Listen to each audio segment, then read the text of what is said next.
Kodak invented the digital camera. Now, as you know, the digital camera is what put Kodak out of business. So how did a company that invented the digital camera end up going out of business as a result of it? Well, here's what happened.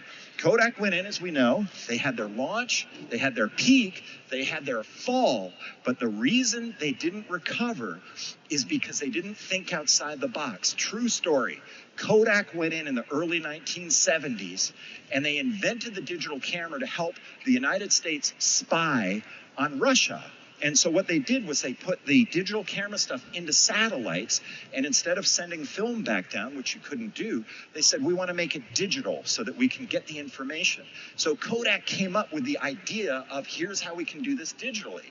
The problem was they weren't thinking outside the box. What they did was they said, wow, here's a digital camera. If we right now make an 80% profit margin from film, 80%. If any of us in this room have an 80% profit margin, you can retire tomorrow, because that's very, very uncommon. So they're sitting around there going, we make 80% with our film, or we can introduce this new thing called the digital camera and we'll make 20% profit margin.